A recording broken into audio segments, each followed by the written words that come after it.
প্রিয় শিক্ষার্থী, E school বাংলার পক্ষ থেকে সবাইকে স্বাগতম। অষ্টম শ্রেণী গণিত প্রথম অধ্যায় প্যাটার্নের অনুশীলনের অঙ্কগুলো আমরা শুরু করব। প্যাটার্ন হচ্ছে কোনো কিছুর নিয়মিত বিন্যাস বা সাজানো। তো প্যাটার্নের অনুশীলনের প্রথম যে অঙ্ক, সে অঙ্কে বলছে 3 ক্রমের ম্যাজিক বর্গ গঠনে এক ম্যাজিক সংখ্যা হবে 15, কেন্দ্রে ছোট বর্গক্ষেত্রে সংখ্যাটি হবে 5, ক্ষুদ্র বর্গগুলোতে 1 থেকে 15 পর্যন্ত ক্রমিক স্বাভাবিক সংখ্যা বসানো থাকে। তো 1 নাম্বার অঙ্কে যেটা বলছে যে 3 ক্রমের ম্যাজিক বর্গ গঠন। 3 ক্রম, 5 ক্রম, 7 ক্রম, বিজোড় যে কোনো ক্রমের ম্যাজিক বর্গ গঠনের নিয়ম একই থাকে। আমরা এই অঙ্কটি করার পরে 4 এবং 5 ক্রমের ম্যাজিক বর্গ গঠনটিও দেখব। এরপরে আমরা পরবর্তী অঙ্কে যাব। n ক্রমের ম্যাজিক বর্গ সংখ্যার সূত্র হচ্ছে n × n² + 1/2। অর্থাৎ এই যে কোনো সংখ্যা বা অঙ্ক, যেমন 3 বা 5, 3 ক্রমের ম্যাজিক বর্গ গঠনের জন্য n এর জায়গায় হবে 3, 4 ক্রমের ম্যাজিক বর্গ গঠনের জন্য n এর জায়গায় হবে 4, 5 ক্রমের ম্যাজিক বর্গ গঠনের জন্য n এর জায়গায় হবে 5। তো যেহেতু আমাদের প্রথম অঙ্কটি 3 ক্রমের ম্যাজিক বর্গ গঠন, সেক্ষেত্রে আমাদের ম্যাজিক সংখ্যা নির্ণয়ের ক্ষেত্রে n এর জায়গায় আমরা 3 বসাবো। বসিয়ে আমরা ম্যাজিক সংখ্যাটি আগে নির্ণয় করে নেব। তো আমরা এখানে 3 যদি বসাই, n এর জায়গায় যদি আমরা 3 বসাই, 3 গুণিতক 3² যোগ 1/2, 3 3 × 9 যোগ 1/2, 3 গুণিতক 10/2, কাটাকাটি করলে 2 × 2, 5 × 2 = 10, তাহলে 3 × 5 = 15। তাহলে 3 ক্রমের ম্যাজিক বর্গ সংখ্যাটি হচ্ছে 15। সেক্ষেত্রে 1 নাম্বারটি সঠিক। এই 1 নাম্বারটি সঠিক। এখন আমাদের এই ম্যাজিক বর্গ কিভাবে তৈরি করতে হবে সেই বিষয়টা আমাদের জানতে হবে। তো ম্যাজিক বর্গ গঠনের ক্ষেত্রে বিজোড় যে কোনো ম্যাজিক বর্গ, যেহেতু আমাদের এটা 3 ক্রমের ম্যাজিক বর্গ, সেহেতু এখানে আমাদের ক্ষুদ্র বর্গ থাকবে 9টি, 3 × 9টি। তো এই ক্ষেত্রে আমাদের এই ক্ষুদ্র বর্গগুলো 1 থেকে 9 পর্যন্ত অঙ্ক দ্বারা পূরণ থাকবে। তো 1 থেকে 9 এর মধ্যে আমাদের এই বিজোড় যে কোনো ক্রমের ম্যাজিক বর্গ গঠনের জন্য প্রথম যে সারি থাকবে, এই সারির একদম কেন্দ্রে 1 থেকে শুরু করতে হবে। আমি আবার বলছি, বিজোড় ক্রমের ম্যাজিক বর্গ গঠনের জন্য আমাদের এই ম্যাজিক বর্গের মধ্যে প্রথম সারিতে, যেহেতু 3 ক্রমের আমাদের সারি বরাবর 3 ঘর, কলাম বরাবর 3 ঘর, তো এই ধরনের অঙ্কে আমাদের একদম প্রথম সারিতে কেন্দ্রে 1 দিয়ে শুরু করতে হবে এবং আমরা এই জায়গা থেকে লাঙল পদ্ধতিতে এই বিজোড় ম্যাজিক বর্গগুলো অঙ্কন করব। তো আমরা 1 থেকে প্রথমে লাঙল আকৃতি দিয়ে উপরে যাব। উপরে যাওয়ার পরে দেখব যে ডাইনে, বামে, উপরে, নিচে কোথাও ঘর আছে কিনা। যেই দিকে ঘর থাকবে ঠিক সেই দিকে সর্বশেষ ঘরে পরবর্তী অঙ্কটি বসবে। যেহেতু আমাদের ডাইনে, বামে, উপরে কোনো ঘর নেই, নিচেই একদম সর্বশেষ ঘরে আমাদের পরের অঙ্কটি বসবে। এবার আমরা আবার উঠব উপরে। ওঠার পরে আমরা কি দেখছি, উপরে, নিচে, ডাইনে কোথাও ঘর নেই, ঠিক এই বরাবর বামে সর্বশেষ ঘরে আমাদের পরবর্তী অঙ্ক বসবে। পরবর্তী অঙ্ক হচ্ছে 3। এবার আমরা আবার লাঙল পদ্ধতি ব্যবহার করব এবং যদি দেখি লাঙল পদ্ধতি ব্যবহার করে যেই ঘরে আমরা যাব সেই ঘরে যদি আগে থেকে কোনো অঙ্ক বা সংখ্যা বসানো থাকে, সেই ক্ষেত্রে পরবর্তী আমাদের 3 এর পরে যে 4, সেটি আর ওই ঘরে জায়গা না পেয়ে 3 এর ঠিক নিচের ঘরটাতে জায়গা পাবে। তাহলে 3 এর পরে হচ্ছে 4। এবার 4 এর থেকে আমরা আবার দেব, ফাঁকা ঘর পেয়েছি যেহেতু, 4 এর পরে 5। আবার লাঙল পদ্ধতি উপরে যাব, যেহেতু ফাঁকা ঘর পেয়েছি তাহলে 6। আমরা আবার যাব লাঙল পদ্ধতিতে উপরে। এবার আমরা দেখতে পাচ্ছি কি 6 ঘর থেকে যখন লাঙল পদ্ধতি উপরে গেছি, বামে, ডানে, উপর, নিচে কোথাও কোনো ঘর ফাঁকা নেই। এই যখন আমরা একটা ঘরে থেকে উপরে উঠবো, কোথাও কোনো ঘর ফাঁকা না থাকবে, তখন সেই ঘরের ঠিক নিচের ঘরটাতে আমরা পরবর্তী অঙ্ক বা সংখ্যা লিখবো। তাহলে 6 পরে হচ্ছে 7। আমরা আবার উঠবো উপরে, উঠার পরে উপরে নেই, ডাইনে নেই, নিচেই নেই, বামে এই যে এই ঘরটাতে আছে, বামে একদম সর্বশেষ ঘর 8। আমরা আবার উঠবো, ডাইনে নেই, বামে নেই, উপরে নেই, নিচে এই জায়গায় ঘরটা আছে।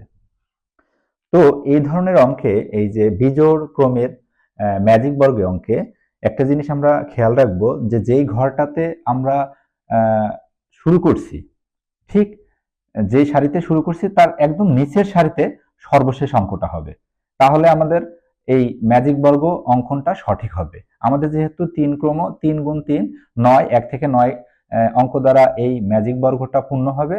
তাহলে প্রথম অঙ্কটা হচ্ছে 1, শেষ অঙ্কটা হচ্ছে 9। তাহলে 1 যেহেতু আমরা প্রথম সারির একদম কেন্দ্রে লিখেছি, তাহলে আমাদের অঙ্কের শেষ অঙ্কটা শেষ সারির কেন্দ্রে থাকতে হবে।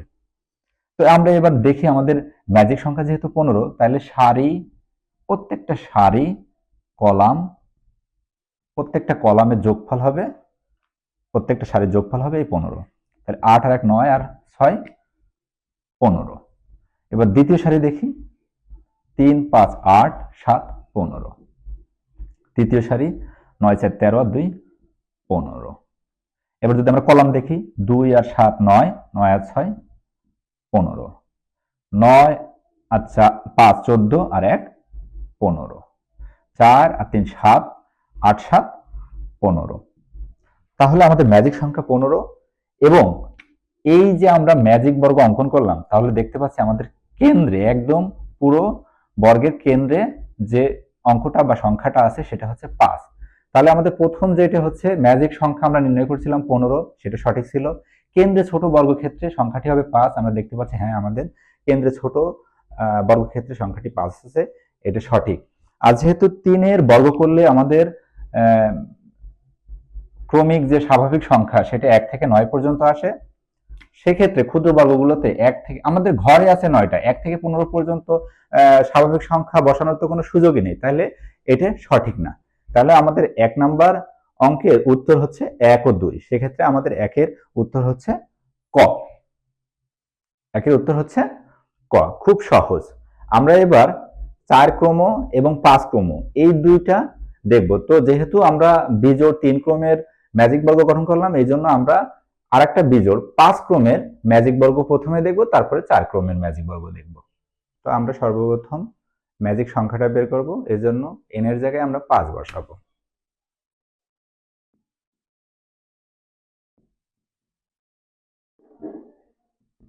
5 5 5 25 যোগ 1,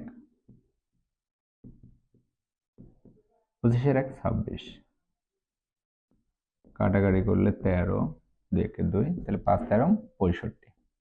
তাহলে আমাদের ম্যাজিক সংখ্যা বের হয়ে গেল 65। আমি বলছি যে বিজোড় ক্রমে যে কোনো সংখ্যার ম্যাজিক বর্গ বের করতে গেলে আমাদের প্রথম সারিতে একদম কেন্দ্রে 1 দিয়ে শুরু করতে হবে। তো আমরা 1 দিয়ে শুরু করি, 1 লিখলাম। এবার কি করতে হবে, আমাদের লাঙল দিতে হবে। লাঙল দেওয়ার পরে আমরা দেখব বামে ডানে উপর নিচে, বামে জায়গা নেই, ডানে জায়গা নেই, উপরে জায়গা নেই, ঠিক নিচে শেষ ঘরটাতে এসে এর পরের সংখ্যাটা বসবে, তাহলে 2। আমরা আবার যাব 2 থেকে, ফাঁকা জায়গা আছে, লিখব 3। আমরা আবার যাব, যাওয়ার পরে উপরে জায়গা নেই, নিচে জায়গা নেই, ডানে জায়গা নেই, বামে এই ঘরটাতে জায়গা আছে, এর পরের অঙ্ক হচ্ছে বা সংখ্যা হচ্ছে 4। আমরা আবার উপরে যাব 5। এবার 5 থেকে আবার উপরে যাব, গিয়ে যদি দেখি যে কেউ একজন বসে আছে, ঠিক 5 এর নিচেই তার পরের অঙ্ক বা সংখ্যাটি হবে 6। 6 লেখার পরে আমরা আবার উপরে যাব, তাহলে ফাঁকা জায়গা 7। আমরা আবার উপরে যাব, ফাঁকা জায়গা 8। 8 লেখার পরে আমরা আবার উপরে যাব, গিয়ে বামে ডানে উপর নিচে, বামে ডানে কোথাও নেই, উপরে নেই, নিচে ঠিক এই ঘরটা ফাঁকা আছে, তাহলে 8 এর পরে 9। 9 লেখার পরে আমরা আবার উপরে যাব, গিয়ে দেখছি উপরে নেই, নিচে নেই, ডানে নেই, কিন্তু বাম এই ঘরটা ফাঁকা আছে, 9 এর পরে 10।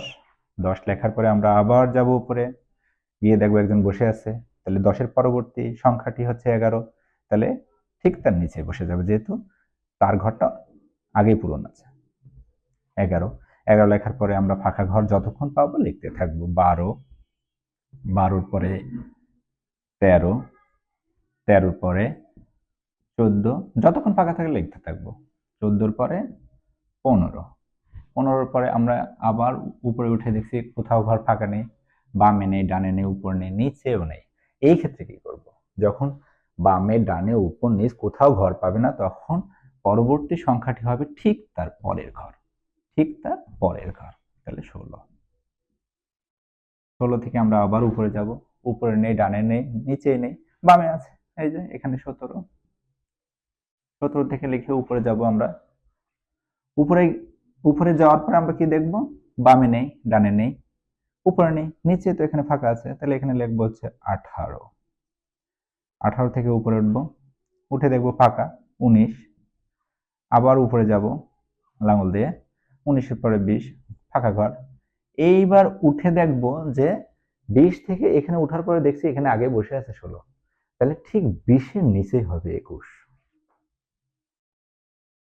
21 লেখার পরে আমরা আবার উপরে যাব, ফাঁকা ঘর 22, আমরা আবার উপরে যাব, উপরে নেই, নিচে নেই, ডানে নেই, ঠিক বামে এই ঘরটা ফাঁকা আসছে 23, 23 লেখার পরে আমরা একটু আবার উপরে যাব 24, এটা লেখার পরে উপরে গিয়ে দেখছি বামে নেই, ডানে নেই, উপরে নেই, ঠিক নিচে এই ঘরটা ফাঁকা আছে 25।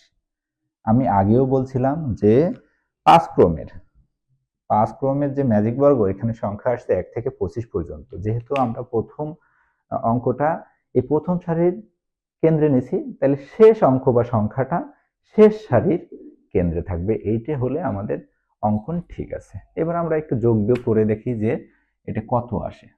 তাহলে 17 আর 24, 41, 42 আর 8, 50, 15, 65। তো এইভাবে সব ঘরে 65 আসবে। আমরা যদি একটু কলাম বরাবর দেখি, 15, 16, 31, 31 আর 22, 31 আর 22 হচ্ছে 53, 53 আর 3, 56 আর 9, 65। এইভাবে সব জায়গায় 65 আসবে। তো এই ছিল 5 ক্রমের ম্যাজিক বর্গ নির্ণয়ের পদ্ধতি। এবার আমরা 4 ক্রমের ম্যাজিক বর্গটা বা 4 ক্রমের ম্যাজিক বর্গ নির্ণয়টা শিখে নেব। 4 ক্রমের ম্যাজিক বর্গ অঙ্কনের জন্য আমরা শুরুতে এই ম্যাজিক সংখ্যা নির্ণয়ের জন্য n এর জায়গায় 4 বসাবো, এবং ম্যাজিক বর্গ অঙ্কনের জন্য শুরুতে আমরা অতিরিক্ত 2টা বর্গ এঁকে নেব এবং সর্বশেষ বর্গে আমরা ম্যাজিক বর্গ অঙ্কন করব। তো আমরা ম্যাজিক সংখ্যাটা আগে বের করি। n এর জায়গায় 4 বসাই, 4, 4 স্কয়ার যোগ 1 ভাগ 2, 4, 4 4 16 যোগ 1 ভাগ 2, 4, 16 আর 1 যোগ করলে হয় 17 ভাগ 2, কাটাকাটি করলে 2 একে 2, 2 একে 2, 2 দুগুণে 4, 17 দুগুণে 34। তাহলে আমাদের ম্যাজিক সংখ্যাটা হচ্ছে 34। তো অতিরিক্ত 2টা যে অঙ্কন করলাম, আমাদের যেহেতু 4 ক্রমের ম্যাজিক বর্গ, তাহলে 1 থেকে 16 পর্যন্ত সংখ্যাগুলো থাকবে। তাহলে আমরা শুরুতে প্রথম যে বর্গ সেখানে 1 থেকে ক্রমিক অনুসারে 16 পর্যন্ত লিখবো। 1 2 3 4 5 6 7 8 9 10 11 12 13 14 15 16। দ্বিতীয় বর্গে আমরা 16 থেকে বিপরীত দিক থেকে 16 থেকে 1 পর্যন্ত আসবো। তাহলে 16 15 14 13 12 11 10 9 8 7 6 5 4 3 2 1। এবার আমরা যদি এটাকে কেন্দ্র করে যদি একটা সার্কেল বা বৃত্ত আঁকি, তাহলে দেখবো যে বৃত্তটা ঠিক এইভাবে আসবে, ঠিক এইভাবে বৃত্তটা আসবে।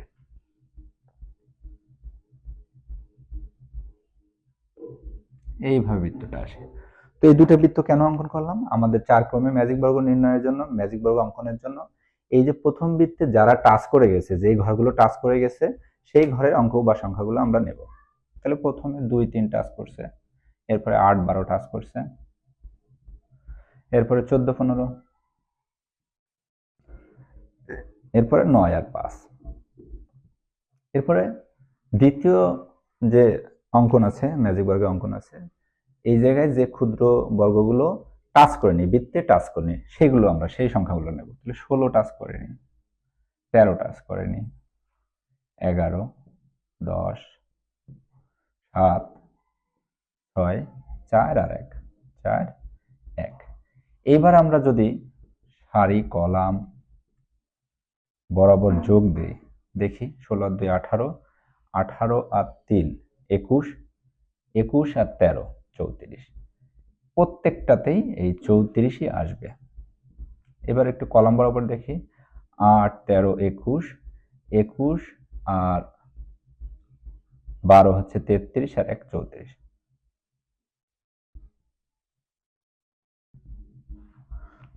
তো এই ছিল ম্যাজিক বর্গ নির্ণয়ের পদ্ধতি। এই অধ্যায়ের দ্বিতীয় অঙ্কে বলছে নিচের কোন ফলাফলটি 9 দ্বারা বিভাজ্য সংখ্যা। তো আমরা দেখছি যে সেই সংখ্যাটা আবার দুইটা সংখ্যার যোগফল আকারে বা বিয়োগফল আকারে রেখে দিয়েছে। তো আমরা যদি 52 25 যোগ করি 77 হয়, 527 যোগ 725 করি 1252 হয়, 412 যোগ 234 করলে 646, 75 থেকে 57 বাদ দিলে 18। তো এই যে কোনো সংখ্যা 9 দ্বারা বিভাজ্য তখনই হবে যখন ওই সংখ্যার স্থানীয় অঙ্কের যোগফল 9 দ্বারা বিভাজ্য হবে। আমরা যে কোনো অঙ্ক ভাগ প্রক্রিয়া যদি করতে যাই তাহলে অনেক সময় সাপেক্ষ ব্যাপার। সেক্ষেত্রে আমরা কি করব, আমরা ওই সংখ্যার স্থানীয় যে অঙ্কগুলো থাকবে সেগুলো আগে যোগ করব, যোগ করার পর যে সংখ্যা আসবে সেটা যদি 9 দ্বারা বিভাজ্য হয় তাহলে আমাদের সেই সংখ্যাটা বিভাজ্য। তো আমরা আগে যোগ করে রেখেছি। এবার যদি আমরা এই স্থানীয়, যেমন এই 77 এর একক স্থানীয় অঙ্ক হচ্ছে 7, দশক স্থানীয় অঙ্ক হচ্ছে 7, এই দুটো যদি আমরা যোগ করি তাহলে 7 7 14, একক দশক শতক সহস্র, আমরা যদি এগুলো যদি যোগ করি তাহলে কত আসে, 3 8 10। এটা যদি আমরা যোগ করি 6 4 6 16, এটা যদি আমরা যোগ করি 1 যোগ 8 9। আমরা যদি 14 কে 9 দিয়ে ভাগ দিই তাহলে কি এটা 9 দ্বারা বিভাজ্য হয়? 9 কে 9, 9 5 14, 4 নং 5 নং 45। তো এটা দেখতে পাচ্ছি যে এটা আসলে দশমিক ভগ্নাংশ আকারে আসছে। 9 দ্বারা 10 কেও ভাগ করা যায় না, 9 দ্বারা 16 কেও ভাগ করা যায়, কিন্তু 9 কে 9 দ্বারা ভাগ করলে ভাগফল আসে, ভাগশেষ 0 আসে এবং ভাগফল 1 আসে। তাহলে এই যে ঘ নাম্বার, মূলত এই সংখ্যাটাই 9 দ্বারা বিভাজ্য। তাহলে 9 দ্বারা বিভাজ্য করতে গেলে কি করতে হবে, যে সকল সংখ্যা দেয়া থাকবে, একের অধিক সংখ্যা যোগ বিয়োগ থাকতে পারে, তো সেই ক্ষেত্রে এই যোগ বিয়োগ করার পরে তাদের যে সংখ্যাটা আসবে সেই সংখ্যার স্থানীয় যে অঙ্কগুলো থাকবে তাদের যোগ করতে হবে। যোগ করার পর যে ফলাফলটা আসবে সেইটা যদি 9 দ্বারা নিঃশেষে ভাগ করা যায় বা নিঃশেষে বিভাজ্য হয় বা তাকে যদি ভাগ করা যায় তাহলে সেই সংখ্যাটা হচ্ছে 9 দ্বারা বিভাজ্য। তাহলে নিচের কোন ফলাফলটি 9 দ্বারা বিভাজ্য? ঘ নাম্বার 75 বিয়োগ 57। এটাই হচ্ছে আমাদের কাঙ্ক্ষিত উত্তর। এই অধ্যায়ের তৃতীয় অঙ্কে বলছে 9999 কোন বীজগণিত রাশি শততম পদ। কতে আছে 99 ক যোগ 1, খতে 99 ক বিয়োগ 1, ক স্কয়ার যোগ 1 আছে, ঘতে আছে ক স্কয়ার বিয়োগ 1। তো এই ধরনের অঙ্কে যদি আমাদের চলক, আমাদের এখানে চলক কোনটা? চলক হচ্ছে ক। যদি একটি চলক থাকে তাহলে বোঝায় কি, যে এই রাশিতে ক এর মান হচ্ছে 100, ক এর মান 100 বসাইলে যদি এই সংখ্যাটা আমরা পাই তাহলে মূলত এই যে 9999 সেই বীজগণিতের রাশি শততম পদ। মানে এই যে শততম মানে এই 100 যে মান, এই 100 মানটা, এই 100 হবে ক এর মান, শততম পদে গিয়ে ক এর মান হবে 100। তো আমরা একটু বসায় দেখি মেলে কিনা। 99 গুণিতক 100 যোগ 1 9900 যোগ 1 9901, মেলেনি। 99 গুণিতক 100 বিয়োগ 1, তাহলে 99 9900 বিয়োগ 1, তাহলে 9,899, কিন্তু আমাদের আছে 9,999। পরেরটা যাই, ক স্কোয়ার মানে আমাদের কর মান হচ্ছে 100, তাহলে 100 এর বর্গ করতে হবে, তাই তো? 100 এর বর্গ করলে আসে 10,000 এক, তাহলে 10,000-এর সাথে 1 যোগ করলে 10,001, এটার সাথে মিলে নেই। পরেরটাই দেখি আমরা, তাহলে 100 এর বর্গ বিয়োগ 1, 100 এর বর্গ করলে আসে 10,000 বিয়োগ 1, আমরা 10,000 থেকে 1 বিয়োগ করে দেখি, 9, 9, 9, 9। এই যে আমাদের ঘ নাম্বার হচ্ছে উত্তর। মানে এই ধরনের অঙ্কে যদি চলক একটা থাকে, তাহলে যততম পদ বলবে মূলত সেই চলকের মান, সেই অজানা চলকের মান হচ্ছে তত। শততম বলছে বলে কয়ের মান 100। এখানে যদি বলতো যে 120তম পদ হচ্ছে এটি, তাহলে আমাদের কয়ের মান হয়ে যেত 120। এখানে যদি বলতো যে 30তম পদ হচ্ছে এইটা, তাহলে আমাদের কয়ের মান হয়ে যেত 30। বসানোর পরে এই সংখ্যার সাথে যেটা মিলে যাবে আমাদের উত্তর হবে সেইটাই হবে আমাদের সেই কাঙ্ক্ষিত রাশি। এই অধ্যায়ের 4 নম্বর অঙ্কে বলছে ক সংখ্যক স্বাভাবিক বিজোড় সংখ্যার যোগফল কত। তো আমরা স্বাভাবিক সংখ্যা সম্পর্কে আগে একটু জেনে নেই। 0 থেকে 1, 2, 3, 4, 5, 6, 7, 8, 9, 10 এভাবে চলতেই থাকবে, মানে আপ টু ইনফিনিটিভ, অসীম পর্যন্ত এই সংখ্যার যে সেট সেটাই হচ্ছে মূলত স্বাভাবিক সংখ্যা। তো এর মধ্যে আবার বলছে যে স্বাভাবিক বিজোড় সংখ্যা, তাহলে 0 থেকে যেহেতু আমাদের স্বাভাবিক সংখ্যা শুরু হয়, তাহলে বিজোড় সংখ্যা শুরু হয় 1 থেকে, তাহলে আমাদের সেই ক্ষেত্রে বিজোড় সংখ্যা শুরু হবে 1, 3, 5, 7, 9 এভাবে চলতেই থাকবে। তো বলছে যে ক সংখ্যক মানে আমাদের যদি প্রথম 3টা নেই তাহলে 3 সংখ্যক, যদি 4টা নেই 4 সংখ্যক, যদি 5টা নেই 5 সংখ্যক, এভাবে চলতে চলতে চলতে চলতে একটা সময় যে ওরা বলছে যে সেটা হচ্ছে ক সংখ্যক। ক সংখ্যক হলে স্বাভাবিক বিজোড় সংখ্যার যোগফল কত হবে। তো আমরা 3টি বিজোড় সংখ্যা নিয়ে দেখি 3টি বিজোড় সংখ্যার যোগফল কত হয়। 1, 3, 4, 5, 9, 3টি বিজোড় সংখ্যার যোগফল হচ্ছে 9। এটা একটা পূর্ণবর্গ সংখ্যা, আমরা জানি যে 3 এর বর্গ করলে 9 আসে। আমরা 4 সংখ্যক স্বাভাবিক বিজোড় সংখ্যার যোগ করে দেখি, 1 যোগ 3 যোগ 5 যোগ 7 যোগ করলে কত আসে, 3, 4, 5, 1 আর 3 4, 5, 9, 16। এটাও একটা পূর্ণবর্গ সংখ্যা, 4 এর বর্গ করলে 16 আসে। এবার যদি আমরা 5টা নেই, যে প্রথম 5টা যদি নেই, 1, যেহেতু ক্রমিক বলছে মানে ক সংখ্যক স্বাভাবিক বিজোড় সংখ্যার যোগফল, মানে এটা ক্রমিক বলছে আর কি। 3, 5, 7 যোগ 9, 1, 3, 4, 5, 9, 7, 16 আর 9, 25, 5 স্কোয়ার।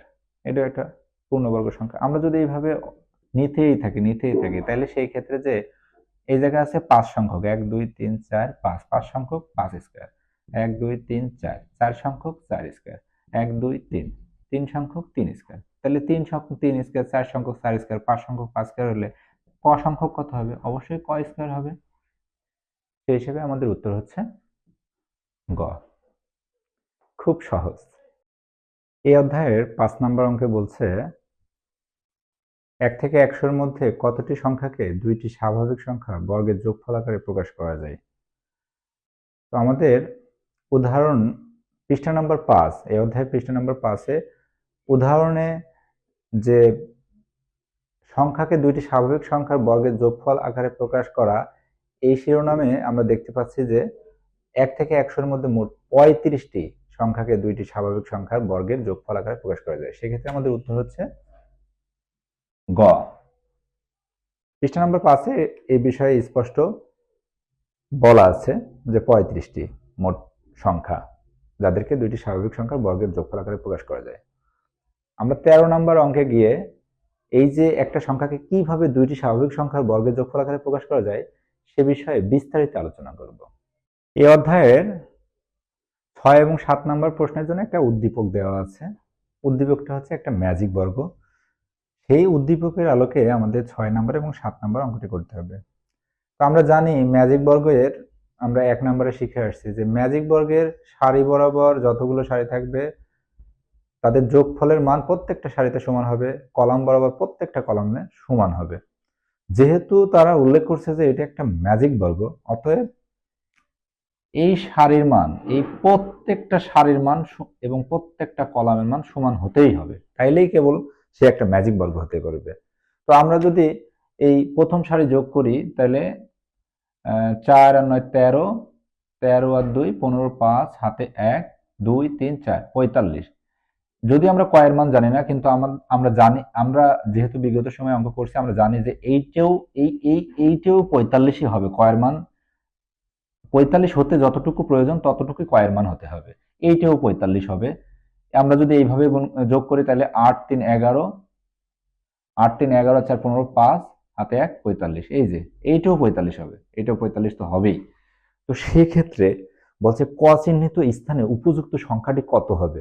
আমাদের যেহেতু একটা সারির মান বা একটা বা দুইটা সারির মান বা দুইটা কলামের মান 45 চলে আসছে, আলটিমেট এই সারি এই কলামের মান 45 আসবে। এই যে তিনটা ক্ষুদ্র বর্গের মান এই 45-এর সমান, তাইলে এই দুইটা যোগ করে 45 থেকে বিয়োগ করলে আমাদের কয়ের মান বের হয়ে যাবে। এই দুইটা যোগ করলে কত আসে? 13 আর 17 যোগ করলে আসে হচ্ছে 7 3 10 30 আসে। তাহলে 45 থেকে 30 বাদ দিলে আমাদের এই মানটা আলটিমেট 15 আসবে।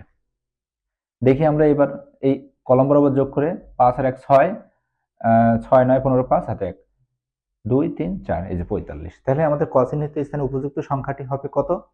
অবশ্যই 15 হবে। আমাদের উত্তর হচ্ছে গ নাম্বার। 7 নম্বরে কি বলছে? ম্যাজিক বর্গটির ম্যাজিক সংখ্যা কত? আমরা তো প্রথমেই বের করে ফেলছি যে আমাদের ম্যাজিক সংখ্যা 45। তাহলে আমাদের এটার উত্তর হবে ঘ।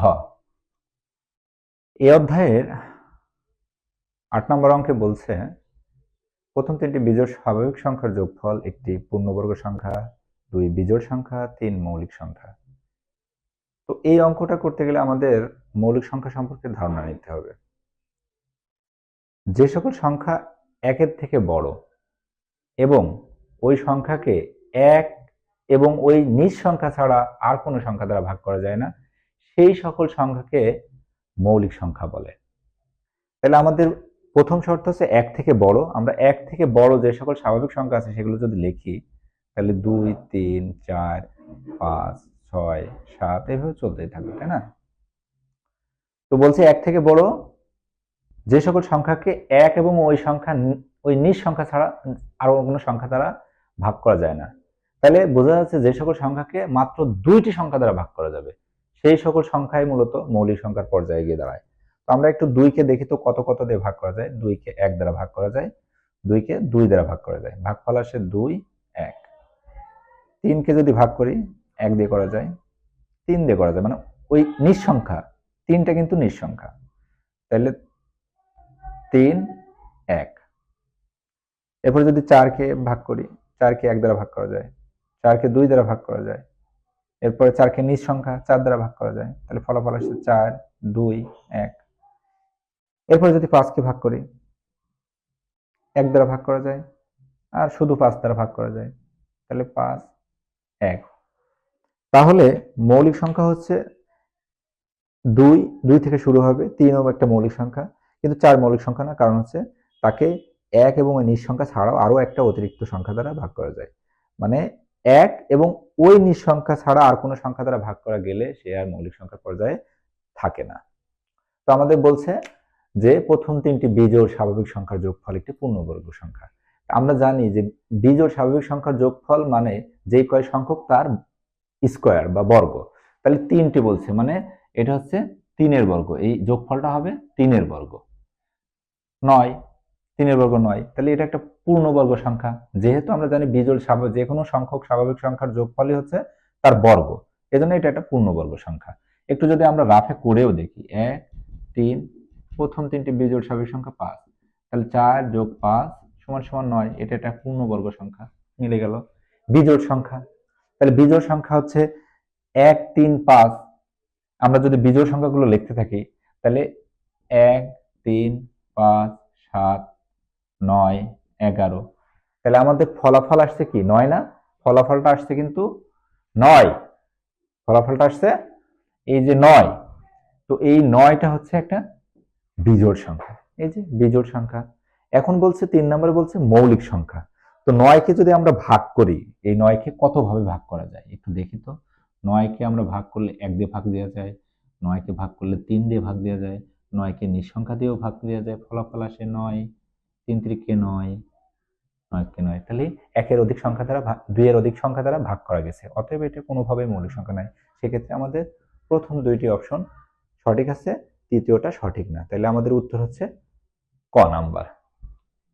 খুব সহজ, তাই না? আজকের ক্লাস এ পর্যন্তই। পরবর্তী ক্লাস দেখার আহ্বান জানিয়ে আজকের ক্লাস এখানে শেষ করছি। ধন্যবাদ সবাইকে।